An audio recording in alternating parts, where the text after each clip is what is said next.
নমস্কার। আপনি কমেন্টে বলেছেন যে ফুসফুস এবং লিভারকে স্ট্রং করার জন্য কিছু যোগাসন। দেখুন, ফুসফুসকে স্ট্রং করার জন্য ভস্ত্রিকা প্রাণায়াম করতে হবে। ভস্ত্রিকা প্রাণায়ামের যে ভেরিয়েশন 16 থেকে নিয়ে ধীরে ধীরে ধীরে ধীরে স্পিড করতে হবে এবং এর যে বিভিন্ন টাইপ আছে সেটাকে আমরা রেগুলার প্র্যাকটিস করতে হবে। তার সাথে সাথে আপনি যদি পারেন রেগুলার আপনি যে চা খান সেই চাটার পরিবর্তে সেই চাটাকে আপনি ত্যাগ করবেন। আমরা সাধারণত দুধ চা বা লিকার চা খেয়ে থাকি, সেই চাটাকে আপাতত বর্জন করে আপনাকে কী করতে হবে, যে অর্জুনের যে ছাল পাওয়া যায় আপনি পেয়ে যাবেন, আয়ুর্বেদিক স্টোরে গিয়ে বলতে হবে অর্জুনের ছাল দিন। অর্জুনের ছাল এবং সিনেমেন এই দুটোকে জলে দিয়ে দেবেন। মানে 1 কাপ জল নিয়ে সেই জলে সিনেমেন মানে দারচিনি, আপনি ছবিতে দেখে নেন, সিনেমেন এবং অর্জুনের ছাল দুটি আপনি ছবিতে দেখেন, ওই দুটোকে আপনি 1 কাপ জলে ভালো করে ফুটিয়ে নেবেন। 2 কাপ জল দেবেন, সেটাকে ফুটিয়ে ফুটিয়ে ফুটিয়ে ফুটিয়ে 1 কাপ করবেন। এবং যদি আপনার খেতে অসুবিধা হয় তো একটু গুড় দিয়ে দেবেন, একটু গুড়, 1 টুকরো সিনেমেন আর 1 টুকরো অর্জুনের ছাল দিয়ে ওই 2 কাপ জলটাকে 1 কাপ জলে পরিণত করবেন ফুটিয়ে ফুটিয়ে। তারপর সেই 1 কাপ জলটাকে চায়ের মতো করে খাবেন, সিপ বাই সিপ। যেমন করে চা খান সেই চায়ের পরিবর্তে আপনার আজ থেকে হলো অর্জুনের ছাল আর সিনেমেনের ছালের চা। আপনি এটা রেগুলার পান করবেন। আর এখন আপনি যেটা করবেন সেটা হচ্ছে ভস্ত্রিকা প্রাণায়াম, সেটা দেখব। আর লিভারের জন্য আপনাকে নিতে হবে প্রথম খুবই গুরুত্বপূর্ণ, সেটা হচ্ছে ভূমি আমলা।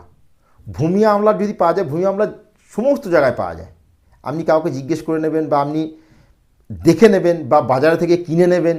ভূমি আমলার পাউডার পাওয়া যায়, ভূমি আমলার যে গাছের পুরো গাছটা পাওয়া যায়, আপনি কোথা থেকে তুলে আনবেন। ভূমি আমলা জলে দিয়ে আপনি একইভাবে ভূমি আমলা পাউডার হলে পাউডারটাকে জলে দিয়ে দেবেন, পাতা হলে পাতাটাকে জলে দিয়ে দেবেন, সেটাকে ফুটিয়ে নিয়ে আপনি যদি রেগুলার এমটি স্টোমাকে পান করেন ভূমি আমলার জলটা, তাহলে আপনার লিভারে সাধারণত fatty liver, hepatitis, jaundice, psoriasis এই যে প্রবলেমগুলো হয়, এই প্রবলেমগুলো 1 মাসের মধ্যে কিওর হয়ে যাবে যদি আপনি রেগুলার ভূমি আমলার জল পান করেন। বা ভূমি আমলা আমি বাজার থেকে কিনে এনে ভূমি আমলা, কুটকি এই সমস্ত কিছু আপনার মানে গলি পাওয়া যায়, এটাও আপনি নিয়ে আসতে পারেন আয়ুর্বেদিক স্টোর থেকে। কিন্তু আমি বলবো যে ভূমি আমলার যে পাউডার সেটাকে জলে দিয়ে চায়ের মতো পান করা বেশি উপকারী। তো বোঝা গেছে, এই দুটো হলো আপনার আয়ুর্বেদিক যে নুস্খা, এটা বলতে পারেন এটা হচ্ছে আয়ুর্বেদিক নুস্খা। এখন যে যোগাসন আপনাকে করতে হবে ফুসফুসের জন্য সেটা হচ্ছে ভস্ত্রিকা প্রাণায়াম। আপনি কমেন্টে আপনার বয়সটি লেখেননি, যদি বয়স বেশি হয় 50-এর উপর 60-এর উপর, তাহলে আপনি ভস্ত্রিকা প্রাণায়াম করবে।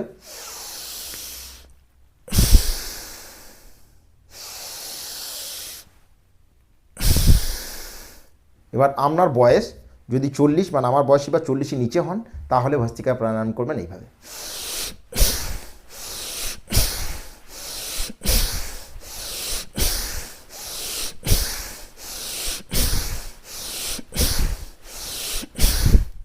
এরপর ধীরে ধীরে ধীরে ধীরে রেগুলার 1 দিন 2 দিন 3 দিন 4 দিন 1 সপ্তাহ 10 দিন 1 মাস 15 দিন এইভাবে করার পর যখন আপনি ফুল শিখে যাবেন ভস্ত্রিকা প্রাণায়ামকে, তখন আপনি করার সাথে সাথেই আপনার শরীরে একটা এনার্জি চলে আসবে। আপনার মনে হবে যেন আরও স্পিড করি।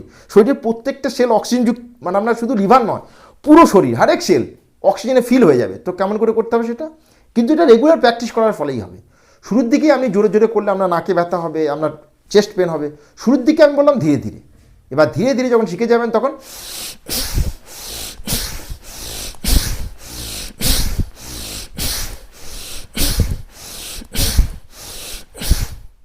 বোঝা গেছে, এটা হলো ভস্ত্রিকা প্রাণায়াম। আর এবার আপনাকে করতে হবে লিভারের জন্য রামবাণ আসন, সেটা হচ্ছে ধনুরাসন। এর জন্য আপনাকে উল্টো দিকে এইভাবে লেটে যেতে হবে, বোঝা গেছে। এরপর দুটো পাকে এইভাবে ধরতে হবে, ক্লিয়ার। যদি শুরুর দিকে আপনি দুটো পাকে ধরতে না পারেন তাহলে এক পা দিয়ে শুরু করবেন। প্রথমে 1 পা ধরে এইভাবে স্ট্রেচ করে হোল্ড করবেন, ধীরে ধীরে শ্বাস নেবেন, ধীরে ধীরে শ্বাস ছাড়বেন। 1 সপ্তাহ এইভাবে, ফির একটা পা, ফির নেক্সট পা, ফির একটা পাকে স্ট্রেচ করবেন, এই অবস্থায় হোল্ড করবেন, ধীরে ধীরে শ্বাস নেবেন, ধীরে ধীরে শ্বাস ছাড়বেন। তারপর যখন ফুল প্র্যাকটিস হয়ে যাবে তখন দুটো পাকে আপনি এইভাবে ধরবেন। এরপর শ্বাস নিয়ে প্রথম দিকেই হবে না, প্রথম দিকে সম্পূর্ণটা সম্ভব নয়, প্রথম দিকে যতটা পারবেন যদি এই অবস্থায় আসা সম্ভব হয় তো এই অবস্থায় আসবেন, যদি এই অবস্থায় আসা সম্ভব হয় এই অবস্থায় আসবেন, শুরুর দিকে এই অবস্থায় আসবেন। ধীরে ধীরে 1 দিন 2 দিন প্র্যাকটিসের ফলে ফুল পজিশন এর হলো। ফুল শ্বাস নিয়ে এইভাবে আপনাকে হোল্ড করতে হবে। বোঝা গেছে?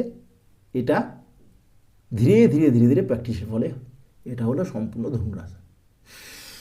ফুল শ্বাস নিয়ে ধীরে ধীরে শ্বাস ছেড়ে এখানে হোল্ড করতে হবে। এই আসনকেও 3 থেকে 5 বার বা এর বেশি করতে পারলে করবেন। শ্বাস নিয়ে শ্বাস ছেড়ে রিল্যাক্স। এবং পরের যে আসন সেটা আপনাকে করতে হবে, সেটা হচ্ছে পবন মুক্তাসন, মানে ইংরাজিতে যেটাকে বলা হয় গ্যাস রিলিজিং পোজ। মানে পেটের যে গ্যাসের সমস্যা, আপনার বদহজম, আপনার অ্যাসিডিটি, এগুলো ক্লিয়ার করবে এবং লিভারকেও স্ট্রং করবে।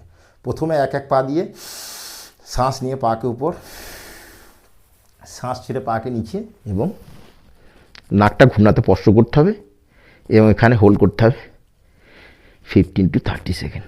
ধীরে ধীরে শ্বাস নেবেন এবং ধীরে ধীরে শ্বাস ছাড়বেন। শ্বাস নিয়ে পাকে উপর এবং শ্বাস ছেড়ে পাকে নিচে। আমি একবার করে দেখাচ্ছি, আপনি 3 থেকে 5 বার অভ্যাস করবেন। ফির শ্বাস নিয়ে পা উপর, শ্বাস ছেড়ে ফোল্ড করে নাকটায় ঘূর্ণাতে স্পর্শ করতে হবে। দেখুন, যোগাসন কিন্তু রেগুলার প্র্যাকটিস করতে হবে। আমি যে বললাম ভূমি আওলা বা অর্জুন গাছের ছালের আপনার চা, এগুলো কিন্তু একদিন করলে কিন্তু আপনার শরীরের ফুসফুস হোক বা লিভার বা আপনার ইন্টেস্টাইন হোক বা প্রোস্টেট বা আপনার থাইরয়েড হোক বা ডায়াবেটিস, কোনো কিছুই কিন্তু একদিনে ঠিক হবে না। আপনার কনসিস্টেন্সির সাথে আপনি রেগুলার যদি সকাল বিকাল অভ্যাস করেন, তবেই কিন্তু শরীরের যে রোগ সেটা নির্মূল হবে আপনার, এবং আপনার শরীর হেলদি এবং একটা কি বলবো, একটা আপনার শরীর শক্তিশালী এবং মজবুত হয়ে উঠবে। তো শ্বাস নিয়ে পাকে উপর এবং শ্বাস ছেড়ে পাকে নিচে। শ্বাস নিয়ে শ্বাস ছেড়ে উপর এবং রিল্যাক্স। তো রেগুলার সকাল বিকাল অভ্যাস করতে হবে। এবং আপনার যে ব্যাড হ্যাবিটস, বারবার চা খাওয়া, সিগারেট স্মোকিং, অ্যালকোহল, দেখুন অ্যালকোহল লিভারের জন্য কিন্তু খুবই মানে কী বলবো ডেঞ্জারাস, মানে পয়জন বলতে পারেন।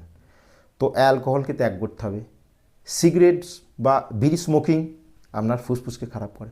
তো এই যে ব্যাড হ্যাবিটসগুলোকে আপনাকে ত্যাগ করে যে গুড হ্যাবিটস, মানে যে ভালো হ্যাবিটস, এইগুলোকে আপনার দৈনন্দিন লাইফে নিয়ে আসতে হবে। তো আজকে এইটুকু। Thank you, take care, goodbye এবং স্টে হেলদি। নমস্কার, থ্যাংক ইউ।